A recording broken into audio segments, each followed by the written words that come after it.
We think that behind every single person who signed this petition are dozens of people who regard the CBC as important to the fabric of Canada. They're asking you to let them know where you stand on the future of the CBC as a voting issue. We have invited the candidates to receive this copy of the report, and we want to thank you for taking the time to come today. What you are doing is the highest calling in a democracy, and I think regardless of your politics and the politics of myself or anyone else in the room, we have to thank you for standing for public office. The CBC is the heart of Canadian culture, and the people that work for it are the lifeblood of that culture. It represents diversity, it represents our thoughts, our ideals, and it represents the people of this country. And I think an idea of both a better way forward and also a reminder of the past as well that we have to always keep in sight. Harper's message is clear. He wants to disempower the CBC with these funding cuts until it cannot function any longer to meet the interests or the needs of Canadians. At that point, it's much easier for him to say it's time to dismantle it entirely. And that's what we have to not let happen. We need to make sure that content continues to be locally produced, because right now, as is happening with many other news broadcast stations across the country, is that you just get these stories that are mass-produced for every area. And we need to keep content coming from local people producing about local issues on things that matter to people in our communities. We need to make sure that the board and its leadership are impartial and competent and not just biased or party-affiliated members who are pushing an agenda upon Canada and its people. And I myself would guarantee that we need to catch up to more progressive nations in promoting funding for the CBC, not only returning it to prior levels, but empowering it beyond that to levels that are up at the top of world standards.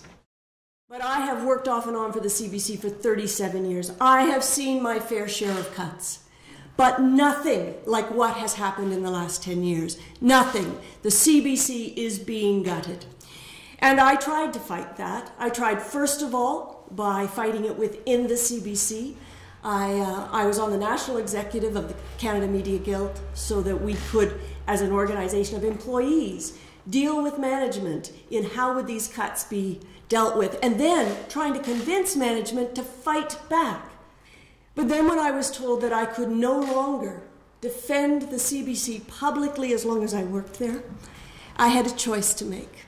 I had a choice to make because I know that if we have another majority Conservative government, we will not have a CBC. It will be dismantled. So I made a very difficult decision for me. I left my job. I left my job so I could voice my opposition to Stephen Harper's vision of this country. And you know, when you think about it, why has he been cutting the CBC in the way he has and silencing its management through political appointments to the board? He's done that for the same reason that he got rid of the long-form census, that he has silenced the scientists. The CBC is part of having information that allows Canadians to be informed voters, that allows Canadians to work together and not feel separated. We need a CBC because we are being bombarded with other forms of information, and we need a place where our story lives, where our culture lives, where Canadians can feel connected. I want to remind you that a Green MP can work with Liberals or New Democrats across party lines to make sure we not only save our CBC, we rebuild it, we restore it, we make it the wonderful Canadian icon it has always been. Thank you. I have a very close friend with whom I went to high school, Barbara Budd. Some of you may remember her from As It Happens. We were in grade 11 and 12 together, along with Paul Kennedy, who you may remember was CBC Ideas. Paul and I were the Niagara Peninsula debating champs, and I'm not going to tell you the year. So I have a lot of friends that are directly involved still in the CBC, or in Barb's case, in the past. And Barb has been very kind to work with us in the NDP to ensure we're on track with the changes we're proposing. So that does, not only is it the glue that holds Canada together, but it's also an international entity as well. And you can go anywhere now with the internet and be part of Canada still. And I think it's a real voice that binds us together. It's trite to say that it is sort of the glue that holds Canada together, but I think we need, as global citizens, to think about its impact across the world.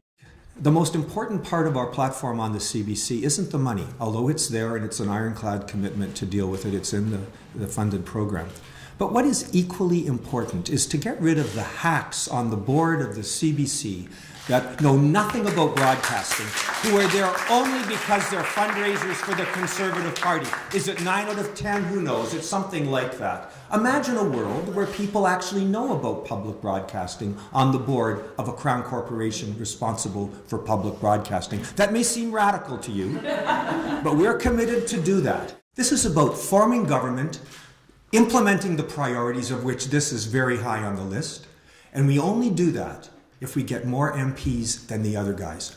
We're going to do it, we're going to form government, and we're going to put CBC back on track, we're going to restore Canada's reputation in the rest of the world, and we're going to repair the damage Stephen Harper has done to our beloved country. Thank you.